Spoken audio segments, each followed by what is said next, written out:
मुझसे कुछ कहना है उसको? ठीक है, बेसिकली ये जो कोडिफाइड टेक्निक है, it just for your knowledge से, okay, it doesn't come in the, I mean the corporate doesn't ask you about like okay you have to do the arithmetic mean through the codified method, okay, but something like additionally you can learn it. So I kept this concept, or very generally, very rarely, I mean in this subject the faculty teach about the codified, how make a code and get the arithmetic mean of that. Generally जो हमारा उसमें भी है, Excel में भी है या SPSS में भी है, वो आपका अर्थमेटिक मीन वगैरह सब जो है टूल जो है will be calculating that. But what is the point I mean to teaching you about that, it just only for you know something additionally, कि और भी तरीके होते हैं कोडिफाइड के, जैसे कि आप लोगों को शायद पता नहीं है, पता भी हो जाए कि मीन जो है कितने टाइप्स के होते हैं. मीन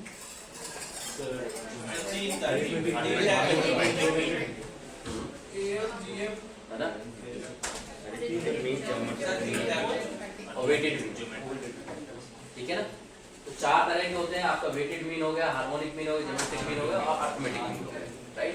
तो ये 4 टाइप है, लेकिन मतलब इनकी स्पेसिफिकली रिक्वायरमेंट है नहीं वैसे, क्योंकि वो इंडिविजुअल बेसिस पे जब आप very very specifically looking something like जैसे वेटेड मीन है, तो वेटेड मीन कहाँ यूज होता है आपका जब निकालना होगा, जैसे आपने वो पढ़े ना परसेंटेज होगा, या 2 लेबर ने 4 दिन में ये काम किया, 10 लेबर ने इतने दिन में काम किया, 50 लेबर ने इतने दिन में किया, इससे एवरेज क्या निकल के आया.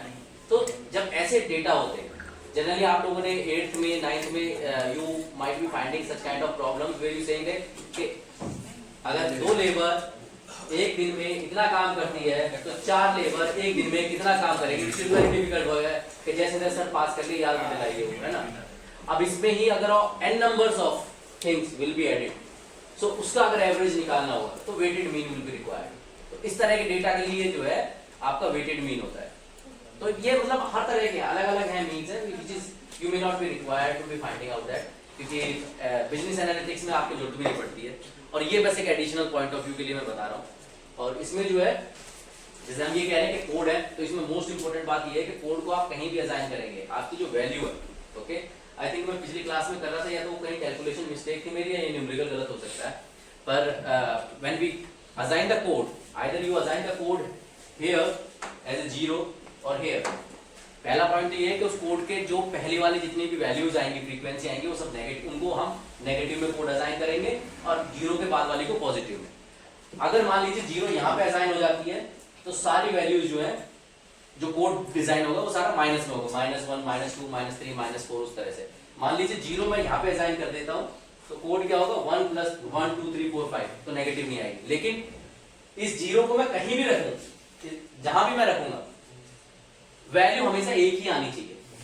That means that is the actually fundamental the concept for this, कि कोड का मतलब ये है कि उस कोड को आप कहीं भी रखिए किसी भी चीज के लिए, लेकिन उसका जो मीन आएगा वो एक ही आना चाहिए, ठीक है ना.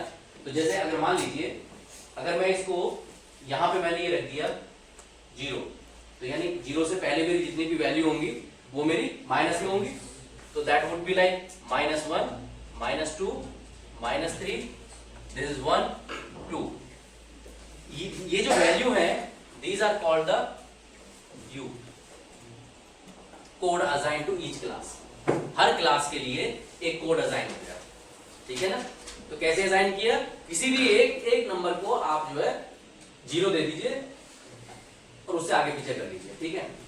अब इसमें जो टेस्टिंग पॉइंट ये आएगा, चलो इसको तो हम कर रहे हैं, लेकिन 0 को बदल के देखो and the value has to come the same. That is what the testing point for you people. अब इसमें विड्थ क्या है, शायद मैं कल आपको बताना एक चीज भूल गया था कि विड्थ हमेशा ग्रुप क्लास में, जब भी हम ग्रुप क्लास की बात करते हैं, तो जो विड्थ होगी it will B the same. जैसे पिछली वाली जो हमने एग्जांपल में किया था, उसमें हमने क्या किया था, 0 to 50, 51 to 100, 100 to 51, हर जगह जो विड्थ है क्लास की वो 50 है. कहीं भी किसी भी क्लास की विड्थ अलग नहीं हो सकती, that is the hard and fast rule. Okay, अगर गलत हो जाती है तो फिर वो ग्रुप क्लास नहीं कहलाता है, वो एरर देगा, वो कैलकुलेट ही नहीं करेगा आपका ऑटोमेटिकली। एक दूसरी चीज ये है कि आप किसी भी क्लास को ब्लैंक नहीं छोड़ सकते हैं, या किसी भी क्लास के लिए फ्रीक्वेंसी को ब्लैंक नहीं छोड़ सकते हैं। अगर आपने कोई वैल्यूज छोड़ दी पूरी सीरीज में तो आप उसका ऑटोमेटिक मीन नहीं निकाल सकते। सिंपल सी बात है, क्योंकि एक वेरिएबल रह जाए उसका ऑटोमेटिक मीन नहीं निकल पाएगा, राइट। उसकी जगह आप कहेंगे हम उसको जीरो रख दें, सर जीरो आप रख सकते हैं, zero is again value, but blank नहीं छोड़ सकते हैं। अगर वो ब्लैंक छोड़ दिया तो आपका सिस्टम में वो कैलकुलेट होगा भी। तो सेम यहाँ पे भी वो फंडामेंटल तो वो सभी में एक जैसे ही होंगे। तो नाउ वी नो दैट कि विड्थ क्या है, width of the class interval क्या है, 0 1 2 3 4 5 6 7 8, right. So the W is 8 है ना, विड्थ वही है ना, 8 हो गया ना, तो 8 ही तो लिखा है, W is the 8, सब में 8 होगा, ये भी 8 ये भी 8 ये भी 8। As I told you width always be the same, ठीक है ना। अगर विड्थ सेम नहीं है तो वो ग्रुप डेटा नहीं है, वो अनग्रुप्ड भी नहीं है उसमें, क्योंकि अनग्रुप्ड में आपने बीच में ये एक एरर है, लाइक जैसे भी एक्सेल में निकालेंगे तो it will be show as an fatal error. Okay, तो क्योंकि ये जस्टिफाइड नहीं है, यानी आपने जो उसका सिनेरियो जो है मतलब उसकी पूरी प्रकृति चेंज कर दी है। तो अब आप ये कहें कि सूरज जो है पूरब से के बजाय थोड़ा सा पश्चिम में वो निकलेगा, ऐसा हो नहीं सकता है। So it is a hard and fast fact that you have to keep it the same width. Okay. Now U is the code. You know that. Okay. Now another is the, of course, summation of f is nothing but equals to n. Okay. So summation of frequency is the total number. अब यहाँ पे हमारा summation frequency क्या आ रही है? 2 8 8 3 11 5 16 18 2 20। So यानी मेरा ये जो है 20 है रिक्वायर्ड, हाँ, या n is the 20 है, राइट। अब now if you need to be find out the u and f, so my first u is -3 multiply 2 -6, okay, the next one -12, right, ये क्लियर है ना। Then -3, then 0, and then 2, and then 4. What is the total sum? -6, -12, 18, 18, 21, 21 minus plus के कितने हैं 6, तो कितना आ गया 50, minus के 15, राइट, यही है ना।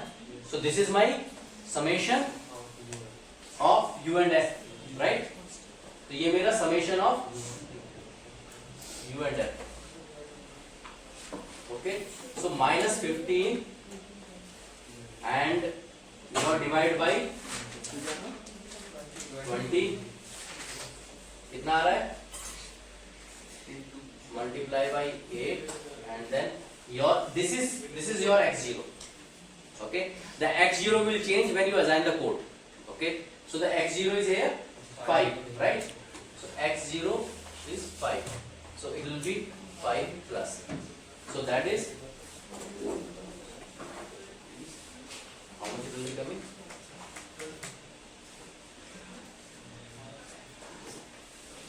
-6, -1 is coming, okay? यही मेरे को लग रहा था, क्योंकि अभी मैं पिछले तुम्हारे सेक्शन में भी ये कर रहा था कि यहाँ पे इसमें न्यूमेरिकल में प्रॉब्लम है, डेटा में कहीं प्रॉब्लम है, क्योंकि ये जो हमने रखा हुआ है तो हमने चेक नहीं किया होगा या तक। क्यों, क्या प्रॉब्लम है?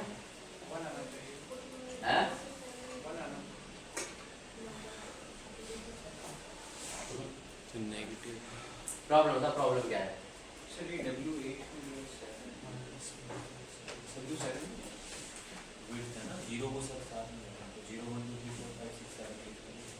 प्रॉब्लम इज माइनस, एवरेज हम किसी चीज का निकाल रहे हैं तो नेगेटिव में एवरेज कैसे आएगा? अगर मैं मान लीजिए स्टूडेंट्स की एज ऑन एन एवरेज निकाल रहा हूं तो कोई एज का एवरेज कैसे निकलेगा? माइनस में तो हो ही नहीं सकता है, तो यानी कि कहीं ना कहीं हमारा डेटा गलत आ रहा है। ठीक है ना।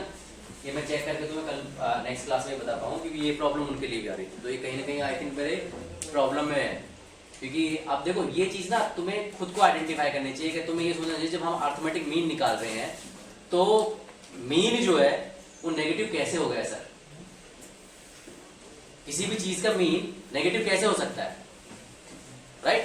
अगर मेरे को एवरेज एज निकालनी है या मेरे को बोलना है ये निकालना है कि एवरेज स्टूडेंट के मार्क्स निकालने हैं, तो मार्क्स माइनस में तो आएंगे नहीं, एज माइनस में तो जाएगी नहीं, तो यानी कि कभी एवरेज एज जो है, तो यानी कि you will coming to know that कि एवरेज कभी भी माइनस में नहीं होना चाहिए। अगर हो रहा है तो आइदर हमारी कैलकुलेशन मिस्टेक्स है या फिर डेटा गलत है, ठीक है ना। तो ये तो हमने क्लास के लिए डेटा रखा हुआ था, तो मोस्ट प्रॉब्लम हो सकता है, गलत हो सकता है, देयर मे बी चांसेस पता है। Here x naught is written value of a midpoint assigned to 4 0. हाँ। Here the 5 is not exactly midpoint. I think one more column is included after 47. हाँ यार ये हो सकता है, पर ये मैं ना नेक्स्ट क्लास में बताऊंगा, ठीक है ना। अभी मैं उस पर डिबेट नहीं करूंगा, अभी डिस्कशन करूंगा नहीं, क्योंकि मैं नहीं चाहता हूँ कंसेप्ट बिगड़े किसी भी तरह। तुम बता रहे हो और मैं उसमें ओके मैं उसकी कैलकुलेशन में लग जाऊँ, तो let me check once and then I will let you know, ठीक है ना। तो जो तुम कह रहे हो शायद वो बात सही हो सकती है, ठीक है ना। वो भी एक प्रॉब्लम हो सकता है कि भाई इसकी मैं value of the mid point assign to the code, जबकि value of the mid point जो है वो है, मतलब ठीक है, इस पे हम ना अगली क्लास में बात करें तो ज्यादा बेटर है, क्योंकि अननेसेसरी का कंफ्यूजन क्रिएट होगा फॉर द लॉन्गर क्लास, ठीक है। So meanwhile we will be living here, but of course इसको हम नेक्स्ट क्लास में वी विल सी दैट, और इसमें कोड को हम असाइन करेंगे। तो somewhere I personally feel it that कि ये डेटा कहीं ना कहीं गलत है, ठीक है ना। और बाकी जो तुम बोल रहे हो मैं उस पर भी वर्कआउट करूंगा, है ना। I check it by myself, पहले मैं इसको करके देखूंगा and then I let you. Sir width of class interval का सर जो होता है, नहीं वो सब ठीक है, higher value minus lower value होती है सर इसमें width of class interval sir. नहीं बेटा देखो, ये होता है तुम्हारा, ये लोअर लिमिट होती है, ये हायर लिमिट होती है, ठीक है ना, क्लास की। तो अब ये हाँ, अब तो तुम्हारी विड्थ क्या होगी, 7 क्यों जाएगी, higher value minus lower value ना नंबर्स ऑफ दैट ना वो उसमें आता है, ठीक है ना। फॉर्मूला ये नहीं लगता है, लोअर लिमिट और जो भी है जो तुम मीडियन में कैलकुलेट करते हो, मीडियन में हमेशा हम लोअर लिमिट और अपर लिमिट जो है कैलकुलेट करते हैं, ठीक है ना। +1 लगता है, ये कह रहा है उसमें करने बाद +1 ऐड होता है, तो ऐसा हो ही नहीं सकता, क्योंकि आप कोई भी आप डेटा लेंगे ना, नहीं सुनो, क्लास जो है ना, 0 is the number is counted, right. आप 0 से 50 तक करते हैं, जो हमने क्लास रखी हुई है 0 से 50 तक जो क्लास रखी हुई है उसमें 50 नंबर है, 0 भी is also one of the number, right. जब आप 51 से काउंट करते हैं 100 तक, तो उसमें कितने टोटल नंबर होते हैं, दैट इज द विड्थ, वो उसका डिफरेंस है, वो उसकी चौड़ाई है।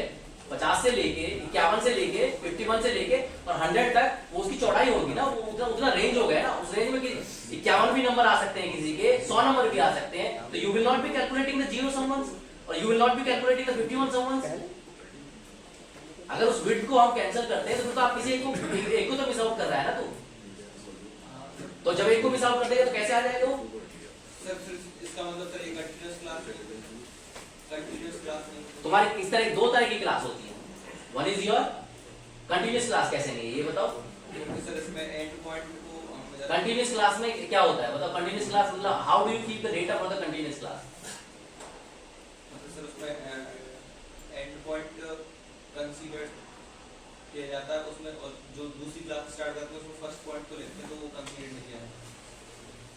0 to 7 तो 7 to 15 करेंगे। हमने बहुत सारे किताबों में ये पढ़ाए होंगे, जो बहुत सारी उसमें पढ़े हुए हैं, राइट। हाँ यही पढ़े सर, है ना। ये डिफॉल्ट है, ये इसमें एरर है। अगर मैं मान लूं मैं एवरेज निकाल रहा हूं जिनके 10 नंबर तक आए हैं, ठीक है, और फिर मैं एवरेज निकाल रहा हूं, अगर किसी की इनकम की मैं बात करता हूं, यानी किसी की इनकम जो है 0 से लेके 10,000 तक की है, तो जो दूसरा बंदा है उसकी इनकम मैं ये काउंट करूंगा 10,000 से, तो वो तो पहले वाले में भी आ गया, वो तो इसमें भी तो आ गया। अगर मैं मान लो इसके फादर की इनकम जो है वो 0 से लेके 10,000 के बीच में आ गया, ठीक है, मेरे फादर की इनकम जो है वो 10,000 से ऊपर है लेकिन 20,000 के अंदर तक आ रही है, तो मेरा क्या होगा, अगर मेरी भी 10,000 ही है, मेरे फादर की इनकम भी, तो फिर तो मैं इसमें क्यों नहीं आ गया, फिर मेरे को इसमें क्यों जाना पड़ा, यानी कि जो यहाँ पे फ्रीक्वेंसी आ रही है तो फिर वो रिपीटेशन नहीं हो गया नंबर, यानी ये भी इसके फादर भी और मैं भी इसके फादर के साथ में आ रहा हूं, तो यहाँ पे हम 2 लोग आ रहे हैं और यहाँ पे भी मैं आ रहा हूं और ये भी आ रही है, ये तो डेटा डबल हो गया ना, रिडंडेंसी हो गई ना डेटा में। हमने कल क्या बताया था, फ्रीक्वेंसी क्या है, कितने टाइम्स अकरेंस हो रहा है वो उस क्लास के बीच में, तो यानी जिसका 0 से 10 है उसमें भी वो बंदा आ रहा है और जिसका नेक्स्ट क्लास में जा रहा है 10 से 20 उसमें भी वो जा रहा है, तो रिडंडेंसी हुई नहीं हुई डेटा की, डबल डबल आया ना डेटा, फ्रीक्वेंसी आई नहीं आई, तो प्रॉब्लमेटिक हो गई।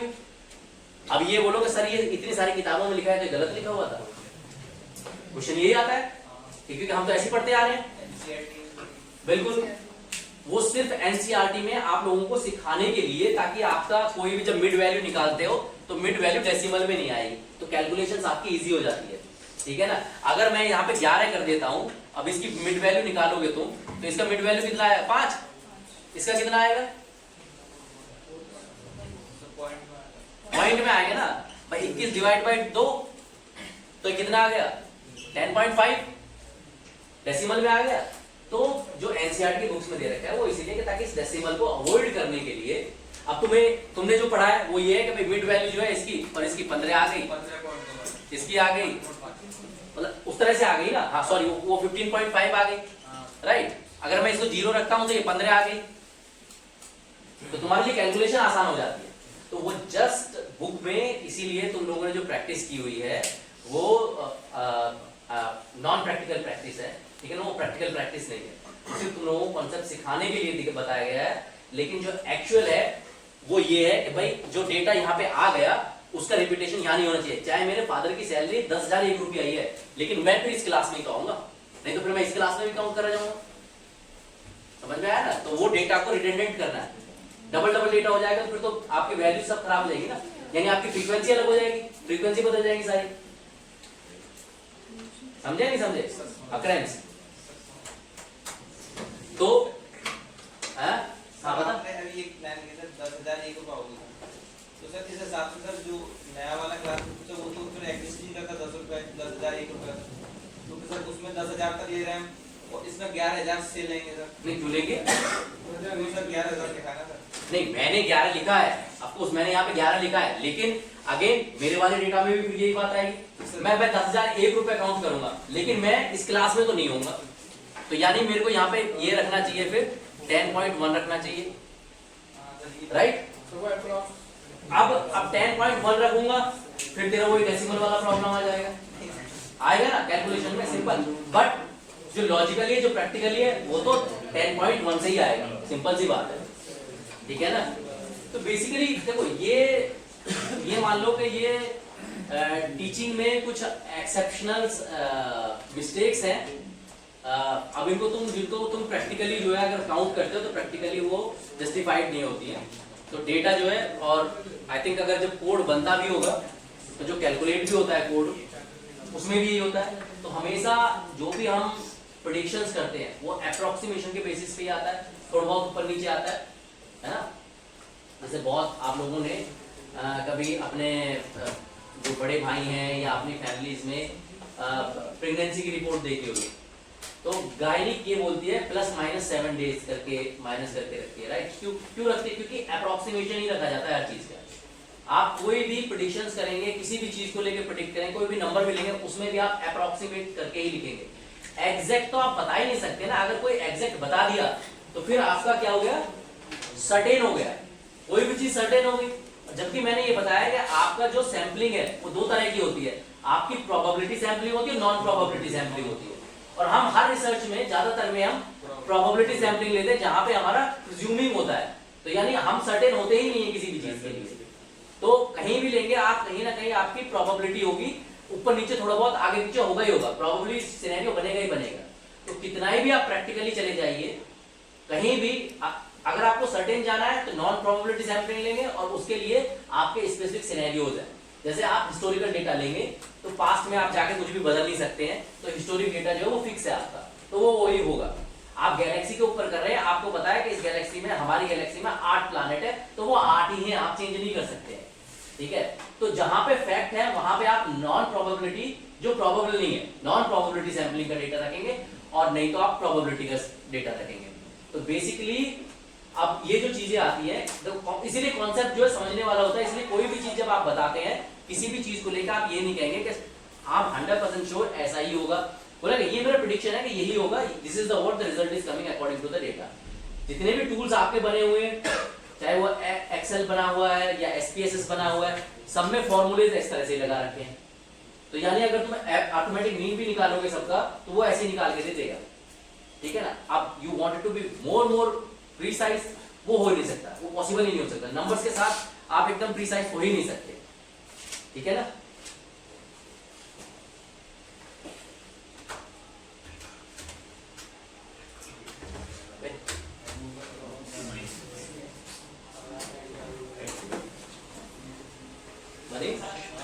तेरी मेरी बात मानता है ये? हैंग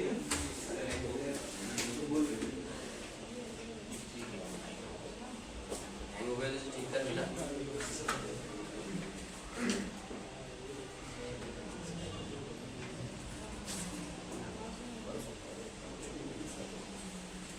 तेरी मानता है वैसे, कर तो हम भी इसके फिर मोस्ट इंपोर्टेंट बात, जब भी कोई चीज पढ़ रहे हैं आप, किसी के एडवांटेज में मत जाइए। यू नो, लपक के हम एडवांटेज बड़ी जल्दी पढ़ लेते हैं, ठीक है ना। तो एडवांटेज से आपको कभी भी कोई कंक्लूजन नहीं निकल पाएगा, आप उसके ड्रॉबैक्स पढ़िए। क्योंकि either you are going to use that applications और नॉट, और you going to the other application based on the disadvantage और the limitation of that application, you will be going for the next one, right. अगर मैं आपका manager हूं और मैं आपसे पूछता हूं कि आपको ये एप्लीकेशंस, आप मेरे को बोलो सर अरिथमेटिक मीन यूज करेंगे, मैं बोलूंगा नहीं मुझे तो नहीं करनी है, कोई इसमें तुम मीडियन क्यों नहीं लगा सकते हो, तो आप मेरे को उसके ड्रॉबैक्स बताएंगे, सर इस वजह से हम नहीं लगा सकते। या मैं बोलूं कि आपने बोला कि सर हम मीडियन यूज करेंगे, अगर जैसे मैं पिछली क्लास में तुम्हें एक एग्जांपल दे रहा था, मैं ये बोल रहा था कि भाई जो अरिथमेटिक मीन है उसके साथ सबसे बड़ा ड्रॉबैक ये होता है, उसका जो ग्राफ बनता है वो आपका पॉजिटिव स्क्यूड होता है, मतलब एक्सट्रीम वैल्यू से इफेक्टेड होता है। तो अगर मैं उसका कोई ग्राफ बनाऊंगा किसी भी डेटा का, तो something like this on the tail form, मैंने बोला था कि एक्सट्रीम वैल्यू होगी, जैसे मैं कोई सैलरी वाला एग्जांपल दे रहा था, है ना, 14 है ना। तो वो समथिंग सैलरीज जो थी, मान लीजिए वो हमारा वो एग्जांपल जो था हमारा नेगेटिव स्क्यूड का था। मान लीजिए सैलरी है और उसमें मिनिमम सैलरी कितनी थी, 12,000, 14 से शुरू हुआ, फिर 15 या 18 कर लो, यहाँ पे 4 के इंटरवल पे रख लो, 22 कर लो, 26 कर लो, और कहाँ पे जा रहा था वो 50 तक था ना समथिंग, या उससे भी ज्यादा था समथिंग, जो भी था, है ना। तो जो ग्राफ बन रहा था हमारा वो ज्यादातर मेजोरिटी, यानी इतने ज्यादा लोगों का इतना था, और वो सडनली ये था, राइट। तो जो हमारा मीन आ रहा था वो हमारा आ रहा था कितना, 34 समथिंग, 34 पॉइंट समथिंग 5 आ रहा था ना, राइट। तो और जबकि हमारा मेजोरिटी यहाँ पे था, तो यानी कि अरिथमेटिक मीन जो है हमेशा एक्सट्रीम वैल्यूज से इफेक्टेड होता है, यानी कि वो किसी भी डेटा की सेंटर टेंडेंसी नहीं देता है। यानी अगर आप ये कहें कि भाई हमारा ये जो है अरिथमेटिक मीन में अगर एक्सट्रीम वैल्यूज दी हुई हैं, तो उस टाइम पे आप बिल्कुल ये बोल दीजिए कि भाई उसके लिए एवरेज निकालना, अरिथमेटिक मीन निकालना सही नहीं है। फॉर एग्जांपल ऐसा क्या एग्जांपल हो सकता है प्रैक्टिकली जिसमें एक्सट्रीम वैल्यूज इफेक्ट होती है? ओके, मैं तुम्हारी क्लास में जो तुम्हारा एज ग्रुप है, अगर मैं इसको लेता हूं तो क्या इसमें एक्सट्रीम वैल्यूज इफेक्ट होती हैं? Yes sir. किसने बोला यस सर? हाँ मनीष बताओ कैसे? सर क्योंकि सर हमारी क्लास में सर 21 एज के लिए, सर 28 के लिए।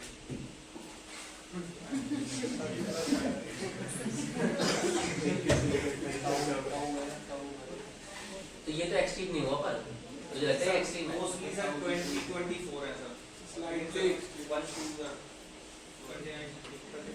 26 और 28 है।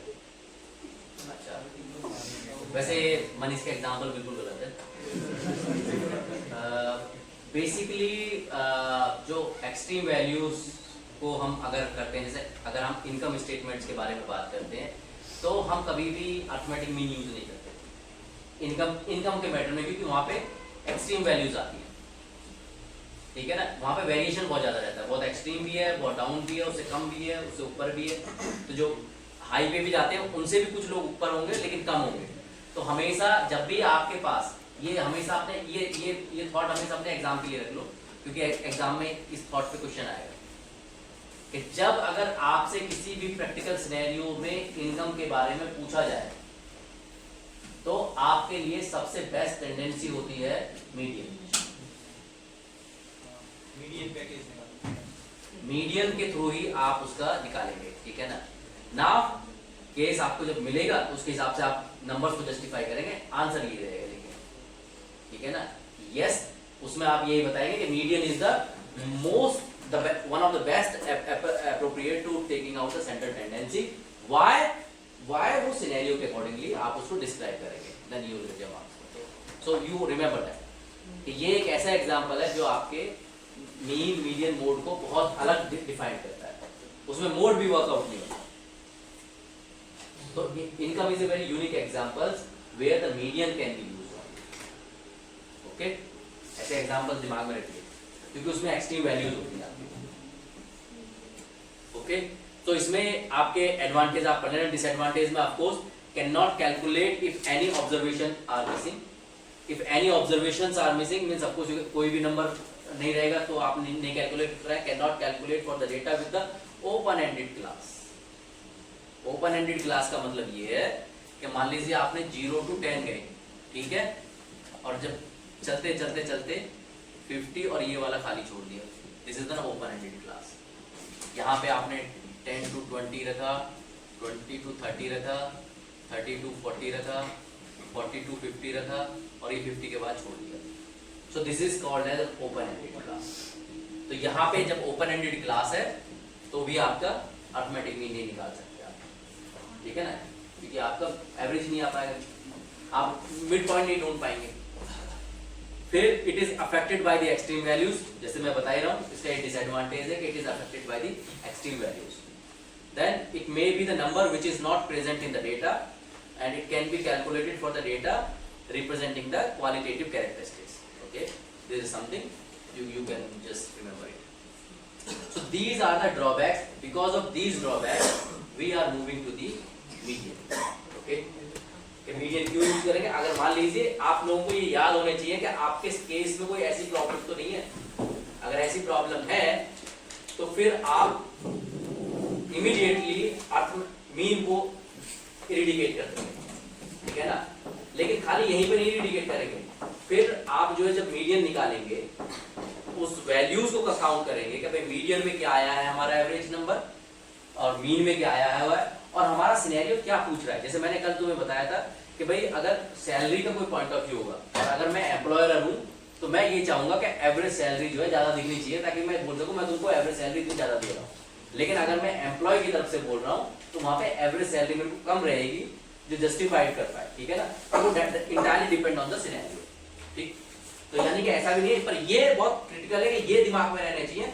Then we will be going to the next step to comparing the values of the mean median mode.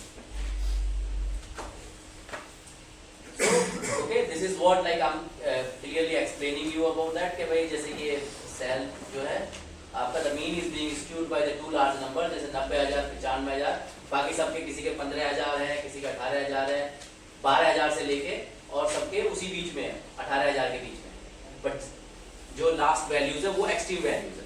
Okay, so that defined that कि सैलरी किसी की 90,000 है, 95,000 है, तो that is a huge difference.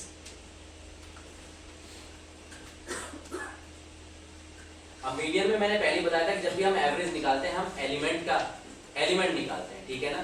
तो नॉर्मली जो आपका हमारा अनग्रुप डेटा का था वो तो हमने बताया था कि n/2 और n+1/2 है, ठीक है ना। लेकिन ये हमारा जो ग्रुप डेटा के लिए फॉर्मूला है, ठीक है ना। इसमें आपने फॉर्मूला एक पढ़ा होगा कि जिसमें ये जो f+1 लिखा हुआ है डिवाइड बाय fn, ठीक है ना। मतलब ये f+1 जो है बहुत जगह cf लिखा रहता है, कम्युलेटिव फ्रीक्वेंसी, कम्युलेटिव फ्रीक्वेंसी जो फ्रीक्वेंसी का अगला जोड़ के आता है, ठीक है ना। ये भी वही लिखा, इससे फॉर्मूला अलग है, बट मतलब यहाँ पे मेंशन पैरामीटर अलग कर रखे हैं, बट आउटकम वही है उसका, ठीक है ना। तो यहाँ पे आपका अब ये समझ में, ये तो पता लग ही गया कि भाई इस फॉर्मूले में क्या है आपका कि n/2 और n+1/2, ये जनरली कम ही मिलेगा आपको किताबों में लिखा हुआ, क्योंकि जनरली वो एक ही लिख देते हैं, n/2 लिख देते हैं, ठीक है ना। लेकिन आप इवन नंबर और ऑड नंबर का हमें ध्यान रखना है इसमें भी, और वो हमें कहाँ से पता लगता है, हमारी टोटल नंबर ऑफ फ्रीक्वेंसी से। तो जैसे अभी हमारा पिछले वाले, हम उसी प्रॉब्लम को सोल्व करेंगे जो हमने पीछे देखी है, ये वाली, ठीक है। तो इसमें हमारा फ्रीक्वेंसी क्या आ रही थी टोटल 600, ठीक है। अब इसमें हम इसमें सबसे मीडियन जब कैलकुलेट करते हैं, ठीक है ना, मीडियन कैलकुलेट करते वक्त हमें सबसे पहले ध्यान रखना है कि मीडियन क्लास कैसे निकालें। मीडियन में मीडियन क्लास कैसे निकालें, देखिए आपको जो करना है, आपका जो ऑब्जेक्टिव है वो ये है कि कोई भी प्रैक्टिकल सिनेरियो आपको मिलता है एज एन एनालिस्ट, आपको ये बताना है कि उसमें कौन सा सेंटर टेंडेंसी यूज करना है, ठीक है ना, which one you suppose to use, okay. But before that there is a prerequisite, how can you use it, okay. मान लीजिए आपने मेरे को बता दिया, मैं आपका मैनेजर हूं और आपने मुझसे बोल दिया कि सर इसमें हम जो है मीडियन यूज करेंगे, मैं बोलूँगा कैसे। तो वो जो कैसे का जो आंसर है, जो प्रीरिक्विजिट है, वो हम ये जो हम प्रॉब्लम सोल्व कर रहे हैं ना, ये वो है। तो हम प्रॉब्लम इसलिए सोल्व कर रहे हैं ताकि आप लोगों को ये पता लग सके कि कैसे वो आउटकम आया और कैसे आप उस आउटकम को जस्टिफाई करेंगे। हमें समझ में आया बेटा? बताओ, तो नहीं तुमसे बोलो। बता, शर्मा मत, मेरे को भी आती नहीं, कोई नेचुरल थिंग है, ऐसा तो है ही नहीं। समझ में आया नहीं आया? उससे उसकी टेंशन मत ले, तू नींद में है, वो मेरे को पता है, तो नींद में, नींद मेरे को भी आ जाती है यार, हमें अभी भी आ जाती है, क्या करें? लालू प्रसाद यादव तो पार्लियामेंट में सो जाते थे, तो फिर भी मेरी क्लास में सो रहा है। ठंडा पानी पिया थोड़ा सा, भाग जाएगी। और कुछ पता लग रहा है, नहीं लग रहा है? पता क्या पता लग रहा है? पता राम ने सीता शादी कब की थी? अभी बताया मैं थोड़ी देर पहले।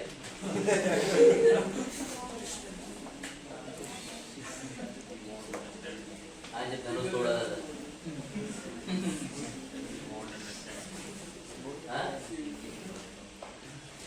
अच्छा, you don't know Hindi? Then why did you tell me? And my most of the lecture, of course, I mean it's Hindi and English. I mean, major of the things I am explaining here in English itself, right? Little bit, na? You can manage it. So you tell me, you are from Andhra Pradesh? Yes. Okay. Which part of Andhra Pradesh? Nellore district. Nellore district. Nellore. Sit down. So you tell me something. How many of you from the Andhra in this class? तू तो मेरठ से, तू क्यों हाथ खड़ा कर रहा है? आंध्रा बोला है मैंने। How many of you are from the Andhra Pradesh? Only you in this section. Other section there are more. 4, 5. तू लेके आए थे वो तो तेरे को लेके आए यहाँ पे? No sir, I've been in different sections. ठीक है, चलो tell me something about that. What did you understand so far?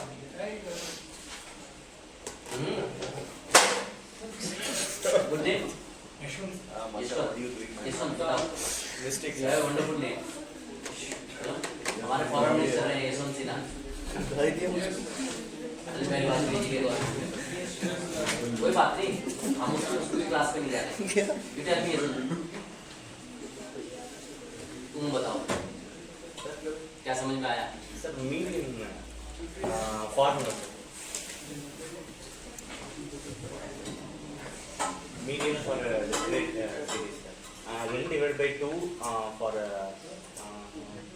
for odd numbers, n plus 1 divided by 2 for even. You are from Karnataka? No sir, Tamil Nadu. Tamil Nadu. She is from Karnataka. Which part of Karnataka? Belgaum sir. Belgaum, okay, North Karnataka. So, okay, you got that, right? The median used to find the central tendency. Patna वाले बताएंगे भाई. You tell me something. हाँ.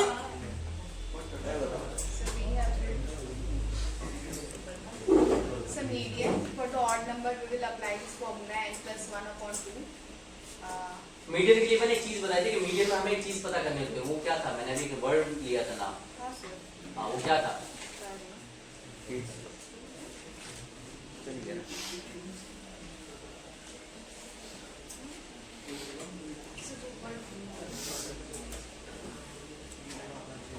Even that should be even. So वो miss कर शायद. क्या? तुम्हारी chair change करनी पड़ेंगे हमको. उसकी तरफ क्या देख रही है? It's okay sir. आगे बढ़ जाओ. हाँ? नहीं ठीक है, नेक्स्ट क्लास में बैठाएंगे आप. Okay sir. You will be having more questions. Chaudhary चरण सिंह जी बताओ. वो देख ले. हैं? मीडियन तो चल रहा है, वो तो पता है, हैं? मतलब वो एडवर्टाइजमेंट देखिए और क्या चल रहा है, फॉर्म चल रहा है. I told that median class is very important to finding the media. जब भी whenever we are calculating their median, it is very much necessary for the group data especially. I'm talking about the group data only. That you need to be identify the median class. And how do you find the median class? You need to be check the frequency, total number of the frequency, and then divide by the numbers. Like you can see like how many frequency will be coming here. Total frequency is the 600, right? It's an even number or odd number? Even number. So divide by 2. So that's also our formula, right? Even, so n by 2. So it's the 300th element. Remember that 300th element. Now you need to check that where this 300th element will be occurring. How do you find that? Yeah, tell me. Like if they provide the data, then The data is there.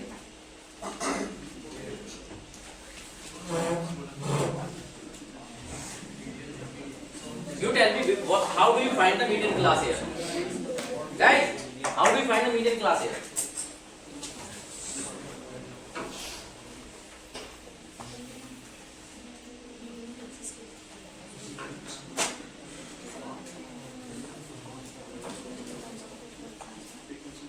In Matadia, tell me what I'm asking.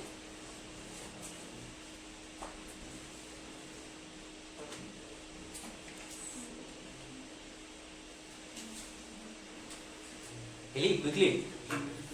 Come.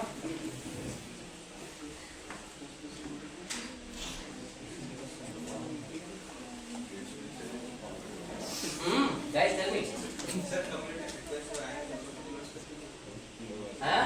Community frequency पर आएंगे तो उसका देखेंगे. हाँ, very good. लेकिन number बता दे कैसे आएगा, कहाँ पे आएगा? You got the half answer right. हाँ कर ले बिल्कुल. I'll give you 100 marks for that. Very good. Chapo. This one. Chapo. Quickly.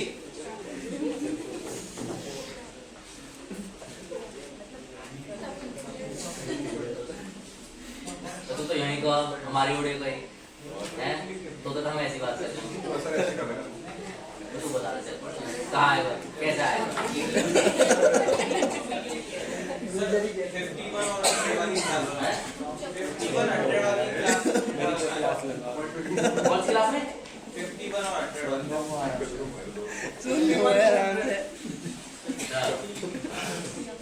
कैसे? दिमाग की नहीं जाने. 78 201 और 388. तो जो सर 388 है उससे एक पहली वाली क्लास ले लेंगे सर. 78 प्लस 123 कितना हो गया? 201. तो 330 300 एलिमेंट इसमें आएगा, इससे इसमें आएगा, right? So the median class हमारी कौन सी होगी? This is the median class. 187 वो आपका कॉम्युलेटिव फ्रीक्वेंसी आएगी, वो f+1 होगा, वो उसमें आएगा। When we calculating, I mean you going for the calculation actually, but to define the median class, okay? Formula क्या था हमारा?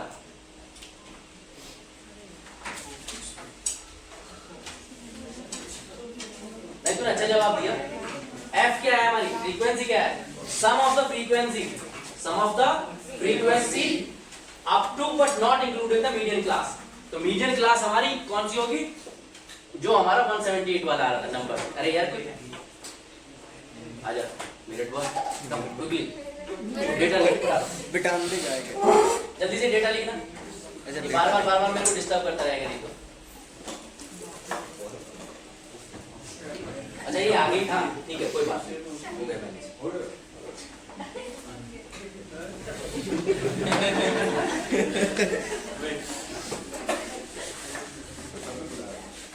अच्छा वो अगली स्लाइड में था ना, मेरे को पता नहीं था।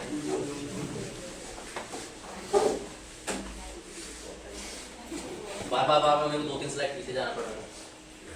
तो ये है f आएगा हमारा sum of the frequency up to but not including the median class, and median class is, I said that the element which is occurring. So we know that the total sum of the frequency 600, so that is an even number, so n by 2, that means 600 divided by 2, then 300 element.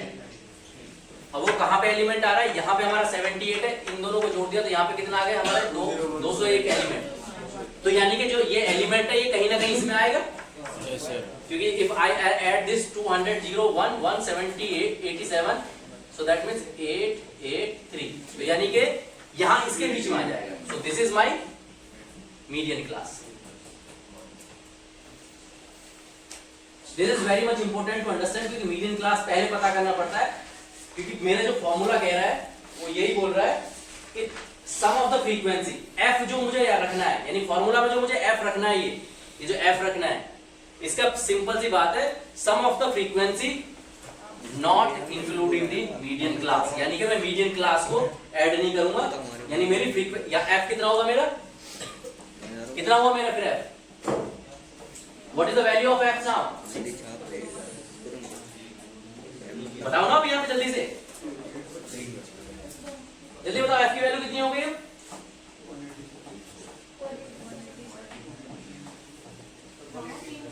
Sum f is the sum of the frequency but not including the median class. So 201. You are right. Why you are not telling it? So 201. Okay? Clear? So 201 is the frequency. So f we know that, n by 2 we already came to know, right? 600 divided by 2, so 300, that is the number, minus f 200 plus 1, 202 divided by कितना आ रहा है? अब इसमें frequency कर लो, use this formula.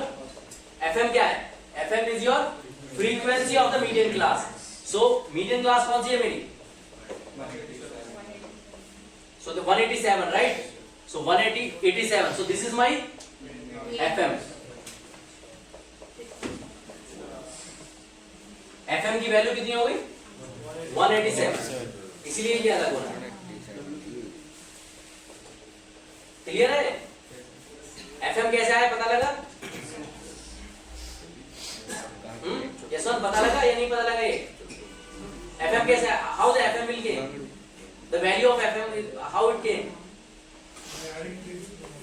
fm is the median class, and that is the value is fm equals to what is the value? No, 187. F, capital F is the frequency, that is 2201. Okay? In the formula what we are, so read the carefully about that. Capital F is the sum of the frequency but not including the median class, so that is 201. Right? And your small fm, that is the frequency of the median class. Clear है? दो values हमें formula ये पता लगे। Width हमें पता है, width कितनी है इसकी? What is the width of that? 50 is the width. Now LM is the lower limit of your median class. इसीलिए median class पता करना जरूरी है, क्योंकि everywhere the value you are finding it has to be through the median class only. So LM is the lower limit of of your lower limit of the median class. और मेरी median class क्या थी? 187. So that the lower limit is the 101. So the value of this LM is 101 because this is my median class, right? So median class की जो lower limit है 101 है. So that is the value, right? Now you can fix up with the formula and get the answer. Okay? So now we know the values of every element here. Now you can fix up this formula and you can get the value. And you tell me what is the answer is coming. क्योंकि हमारा वहां पे value कितनी आई थी arithmetic mean की जो हमने निकाली थी? 142.66. अब इसकी निकालो, बताओ कितनी आ रही है, जल्दी से बताओ।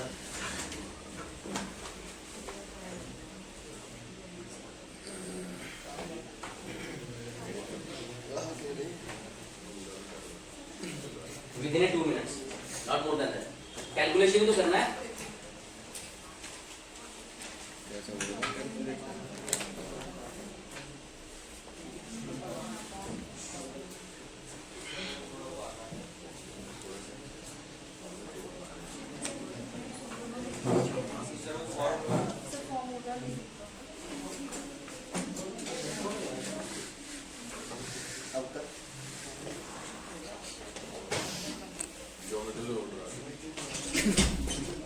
अरे तू कहाँ जल्दी फोन लेके?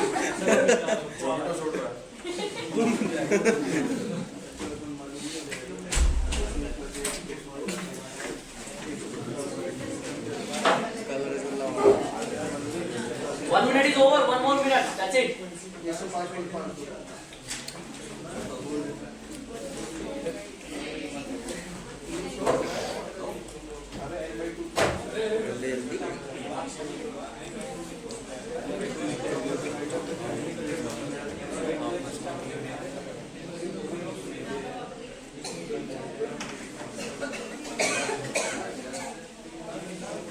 Do it quickly. काबा पटना के का हाल बा? ठीक बा? मुझे नहीं आता सर ये करने। नहीं आता? I don't know. बस ऐसे बात कर रही हूँ। कोई बात नहीं, बाद में बोल देना शुरू कर पानी नहीं तो है। हम यहाँ से बाहर रह के हमें यहाँ की आती है, सीखना चाहिए ना अपनी mother tongue. You must respect your mother tongue. मत बात करो कहीं भी आनी चाहिए।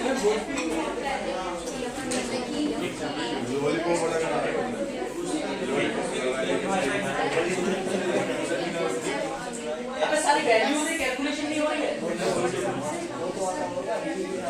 जल्दी करो फटाफट कैलकुलेशन।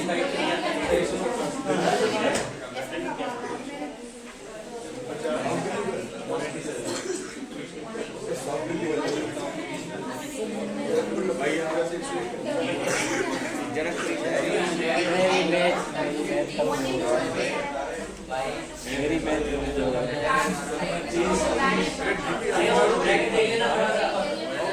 शारदा मीटर करने का तेरे मोहित मैथ का बंदा मैं नहीं भाई। क्यों मोहित का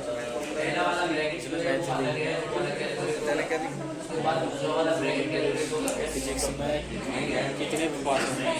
23 पे 24 मार्क्स है। 23 पास मुझे लग रहा है बात कब करो, प्रॉब्लम सोल्व करो फटाफट।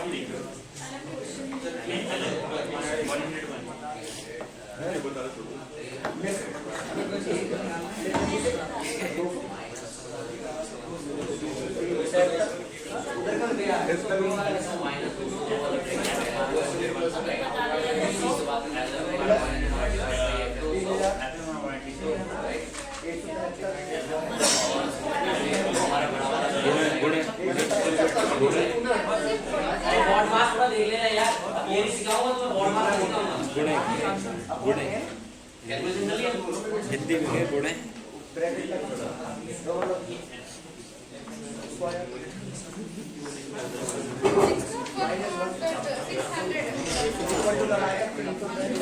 ब्रैकेट पता है ना, एक बड़ा एक सबसे छोटा ब्रैकेट है, एक बीच वाला मिडिल ब्रैकेट है, एक सबसे बड़ा ब्रैकेट है।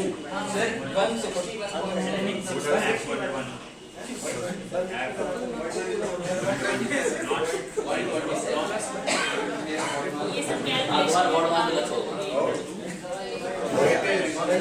मतलब मुझे ये था कि 128 के आसपास आएगा तो 127 हो सकता है। ठीक है, 127 कितनों को मिला है और कितनों ने अब तक सोल्व नहीं किया है?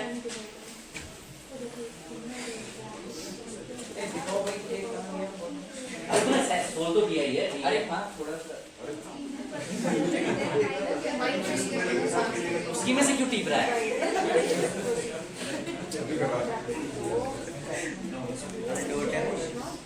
नहीं, हमारे यहाँ के चौधरियों के लड़के ना हर चीज में तो चौधराट दिखाएंगे, नकल के मामले में लड़कियों के पीछे पड़ जाएंगे। तब तो वहां नहीं देखते, वहां चौधराट खत्म कर देते हैं।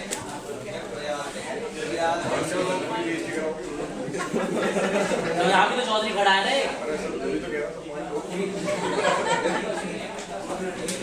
जाट है सर आप?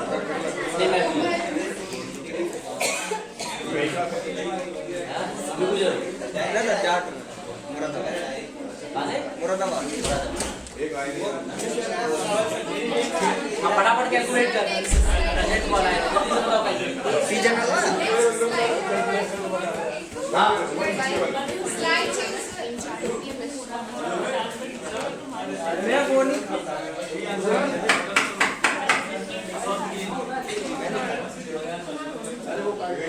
अरे बाकी के समाधान सुन लो।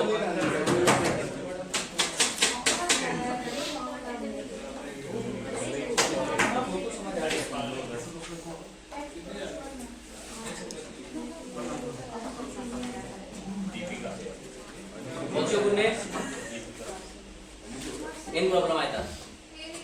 ಏನೂ ಇಲ್ಲ.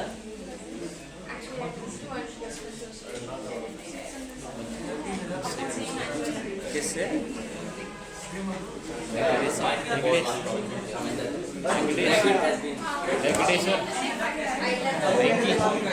But guys, now you can see the value, and that's what I was telling you even the earlier class also. मैं तुम्हें पहले भी बोल चुका हूँ कि same data and the center tendency through the median 127 is coming by the this 142 is coming, right?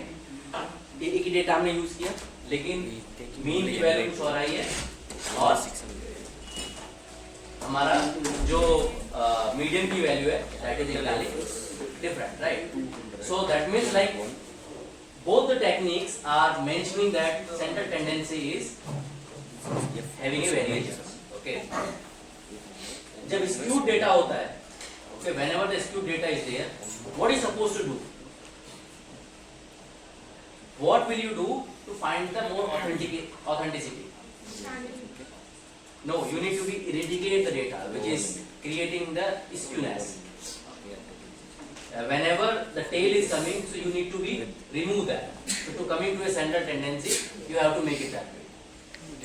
Of course, now if you are running the same example in your mind, that cannot be justified. This statement where the salary is 90,000, 95,000, and average coming, sir. If you will be removing the skew data, accordingly some numbers we will delete it. जो tail में आ रहे हैं, तो फिर तो average निकला ही कहाँ? निकला कैसे? फिर वहाँ पे जो आपके नंबर्स है, जो हाईएस्ट सैलरीज के आ रहे हैं, only the few numbers is coming, तो एवरेज भी तो कमी आएगा ना, फिर तो उन्हीं के हिसाब से देखा जाएगा ना, बिकॉज हमने वो तो इरिडिकेट कर दिए। तो then we are comparing two people only, तो उनके बीच में अगर मैं 90 और 90 और 95,000 के बीच का एवरेज निकालूंगा तो then it is justified, right? तो whenever the skew data is there, so like either it's a positive skew or it's a negative skew, so skewness can be removed and then you take the center tendency. So that is what you have to do as an analyst. तो जब भी आप अपना data निकालते हैं, average निकालते हैं, centre tendency निकालते हैं, तो you need to see the graph कि कौन सा आपका किधर की तरफ डेटा आ रहा है, तो उससे आपका वेरिएशंस का पता लगता है कि if it is a skewness अगर या तो नेगेटिव स्क्यू है या पॉजिटिव स्क्यूनेस है, ठीक है ना। तो उसमें से आपको जो उसकी स्क्यूनेस है डेटा की, यानी जो लिस्ट में जो टेल में आ रहे हैं नंबर, उनको रिमूव कर देना है और वो आपको अपनी एक्सेल में रिमूव करना है। तो यानी फिर आपको थोड़ा सा पैरामीटर चेंज करने पड़ेंगे and then you suppose to give a फिर दूसरे डेटा का आप सेंटर डेटा निकालेंगे and then it will be giving you more close answers of your problem. Okay, तो फिर आप नजदीक पहुंच जाएंगे। तो मैं ये मान के चलूंगा कि भाई ठीक है, इतनी सैलरी क्या, अगर उसमें बहुत ज्यादा स्क्यूनेस है, मतलब बहुत ही ज्यादा लाइक अगर वो it will be coming like a steep kind of,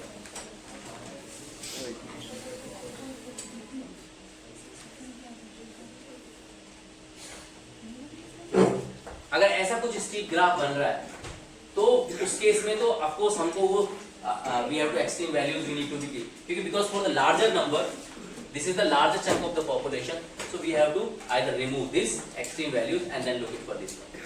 okay, तो जब भी कोई पॉलिसीज बनती हैं गवर्नमेंट की या कोई भी सिनेरियोज आइदर गवर्नमेंट बनाए या कोई भी कंज्यूमर प्रोस्पेक्ट्स को लेके भी किसी कंपनी के थॉट प्रोसेस होते हैं, तो वो देखते हैं कि यस अगर उसमें उनको पता लगा कि affordability to buying their product only ये पर्टिकुलर सेगमेंट है। जैसे कि अगर मैं बात करूं मोबाइल कंपनी, तो मोबाइल कंपनी इस वाले सिनेरियो को लेंगी।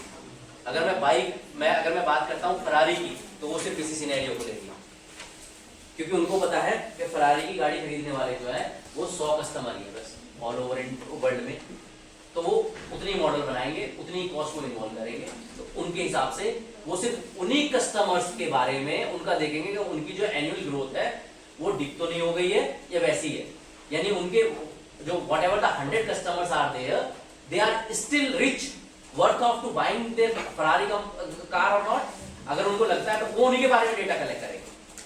और अगर मोबाइल कंपनी होगी तो उनको उन रिच से मतलब नहीं है कि अंबानी कौन सा फोन यूज कर रहा था, वो नॉर्मल देखेंगे, वो लार्जर नंबर को देखेंगे कि लार्जर नंबर मेरी कंपनी का कंज्यूमर्स कहां तक उसको अफोर्डेबिलिटी है and they can buy.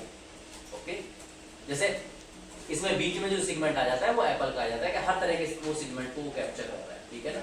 So they buying giving the models, वो मार्केटिंग स्ट्रेटजीज है, but you need to understand that कि जब भी आप डेटा कलेक्ट करें, क्योंकि यहाँ पे अभी बात हो रही है डेटा कलेक्शन की, यहाँ पे भी स्ट्रेटेजी की बात नहीं हो रही कि कौन सी स्ट्रेटेजी इंप्लीमेंट करेगा कौन सी कंपनी, यहाँ पे बात हो रही थी कि डेटा किस तरह का हमें कलेक्ट करना चाहिए ताकि हमें कौन सी स्ट्रेटेजी हमें तैयार करनी, ठीक है ना।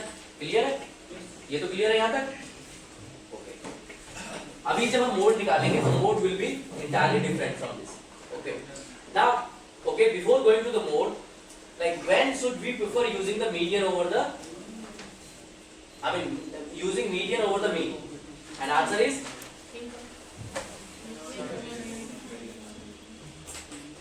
when we are considering the case of income, there the median is the more appropriate way. Okay, so like few of the factors also are there which can be decided, like when you supposed to look it for the median. Okay, one is time when we usually prefer the median over the mean is when our data is skewed. ठीक है, यानी कि जब data skewed है, positive है या negative है, तब भी हम मीडियन प्रेफर करेंगे। ओके, मीन प्रेफर नहीं करेंगे तब हम, ठीक है ना। क्यों नहीं करेंगे, why we are not doing that? Because of the extreme values. Okay, the answer is because of the extreme values. क्योंकि एवरेज मीन में एक्सट्रीम वैल्यूज आ रहे हैं, ठीक है, तो we will be going for the median. जैसे मैंने उसमें भी बोला था कि नंबर जो है, फिर वो नंबर आ रहे हैं तो उसमें आप टोटल नंबर डिवाइड बाई करते हैं आप, और वो वाला एलिमेंट जो है आप बता देते हैं ऑन एन एवरेज नंबर, तो उसमें हम मीन को कंसीडर नहीं करेंगे, यानी क्योंकि डेटा स्क्यूड होता है, ठीक है ना। क्लियर है, ये वाला ऑलरेडी एक्सप्लेनेशन जा चुकी है, कई बार मैं एक्सप्लेन कर चुका हूं इस पॉइंट को, so you have to be very careful and understand that, क्योंकि सिनेरियो आपके एग्जाम में, फाइनल एग्जाम में ऐसे ही आने हैं और जो आपको समझने हैं, it's a logic and then you need to write it, it's not very difficult. जिसको लॉजिक समझ में आ गया उसके क्वेश्चन जो है उसका मुश्किल से मुश्किल 1 घंटे में क्वेश्चन पेपर कंप्लीट हो जाएगा। ऑफ कोर्स आप लोगों के लिए होगा, मैं क्या करूंगा इसका, बट ये समझनी भी है ना, अगर समझोगे नहीं इस पीपीटी से कुछ नहीं कर पाओगे, क्योंकि मेरी बहुत सारी एक्सप्लेनेशन तो इसके अंदर थोड़ी होगी जो मैं एक्सप्लेन कर रहा हूं। So as the data becomes skewed, the mean lose its availability to provide the best central location. That is the answer of that. Okay, and because the skewed data is dragging it away from the typical values. Okay, फालतू का ज्यादा लंबा चौड़ा लिख दिया आपको, यहाँ पे थ्योरेटिकल एस्पेक्ट तो इतना लिखना नहीं है, पीपीटी पे बना दिया तो बना दिया. However, the median best retains this position and is not as strongly influenced by the skewed values. एक तो ये बता दिया कि कब है, और एक बेसिकली इनकम में जनरली. अब ये सिनेरियो है, इनकम जो है it's just an hour example. Okay, तो सिनेरियो जो है हमारा ये था कि जहां पे स्क्यूड डेटा होगा, that is the concept. Example है इनकम. इनकम में जनरली हमारा स्क्यूड डेटा आ जाता है क्योंकि एक्सट्रीम वैल्यूज आ जाती है. So median will it be affected by the skewed values or not generally? Median Median. cannot be affected with the skewed value. That is why we are using. But like when we told us we will be removing the extreme values, that is why calculating mean. Yeah. जो मैं ये बोल रहा था कि when we are removing the values, that is what I'm telling. Something else like when you need to be modified your data again and coming back to the normal Because data. it will be always giving central tendency median, it won't be affected also. So why do we need to remove that part? I'm asking. Like I understood that part. Listen her questions, okay, and let me answer her. So you guys also feel that. Yes. I understood that part. So why we are removing it? Because to not to have extreme values, we are removing that to have the best position of central tendency. Like what you have explained before, like extreme values or fringe portions, we will be removing it. I'm asking if median gives the or not affected by the extreme value, it gives the central tendency, then why we need to do that part and again Why are we doing the? removing the extreme values and fringe part? Is it median? No, you are asking the two things actually, and both are the different. Both are not related to that. One thing which is you are asking that removing the values which is I was mentioning कि आप numbers को अगर वो tag में तो उसको मिला दीजिए. जो मैं example दे रहा था कि ये वाला data, that is entirely different thought. Okay, sir. वो thought क्या है? That is not for median. That is not related to here. Okay. That is not related to here. That is related to the industry. Okay. अगर industry में जब आपको कोई भी आपने डेटा कलेक्ट करके लेके आ गए, ठीक है ना, now you already collected the data and after collecting you have been very carefully design the sampling and all, still this kind of result is coming. अब तुम दोबारा डेटा कलेक्ट करके तो जाओगे नहीं, because it will be time consuming and already your result is awaiting. So what you do in the same data, you remove that and then find that. So I was telling that how the practically in the industry is supposed to do it. Okay, otherwise it will be really complicated. तुम manager को जाके बोलोगे sir ये बड़ा गलत है, मैं दोबारा डेटा कराया, पूरा दिमाग खराब है, इसी काम पे लगाए रहोगे, तुम डेटा कलेक्ट करोगे और लाओगे, because the client date is approaching, so you need to be. तो उसके लिए बताया कि practically how we supposed to do in the industry. So that was the difference. Now I understand. Okay, so you combine both the things. And this is here when we talking about that, like whenever we are looking for median over the mean, so median is always the preferable central tendency for measuring the data when data is skewed. तो जब भी skewed data हो और उसके लिए अगर आपको कोई एग्जांपल देना हो तो income is the one of the best example. Clear? तो ये that's what you need to understand. You need not to understand that how the calculation has to be happened here, but you need to understand that how you need to be work upon that. बस एक hello नमस्ते भाई, बस मुझे 5 minute दीजिए, बस class wind up कर रहा हूँ और जैसे हाँ मैं वाइंड अप करके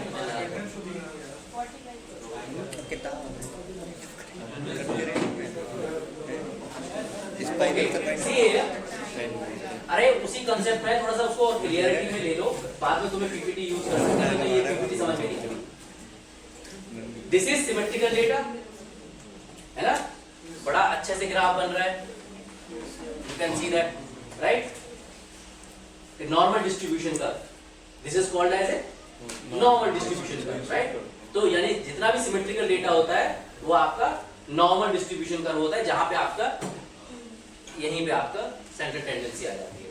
ओके, यानी कि सिमेट्रिकल डेटा में सेंट्रल टेंडेंसी बीच में आ जाती है, वहां पे प्रॉब्लम नहीं होती. जहां पे एसिमेट्रिकल डेटा होता है, ठीक है ना, जैसे वो है यहाँ पे आपका मीन यहाँ पे आ रहा है, मीडियन यहाँ पे आ रहा है, and this is going to be a which kind of, it's a positive skew, right, ये पॉजिटिव स्क्यू है। तो यहाँ पे क्या हो गया, मीन की टेंडेंसी यहाँ पे आ रही है और मीडियन जो है यहाँ पे आ रहा है,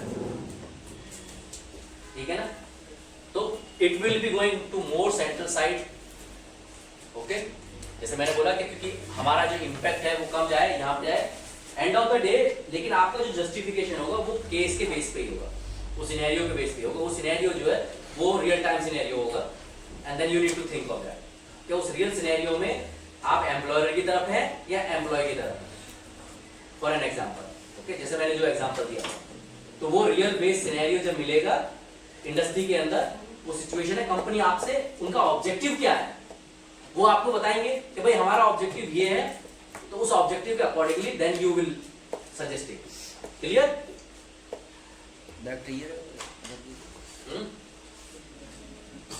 ओके, इसके भी डिसएडवांटेज है एंड मीन का इसका मीडियन का डिसएडवांटेज क्या है?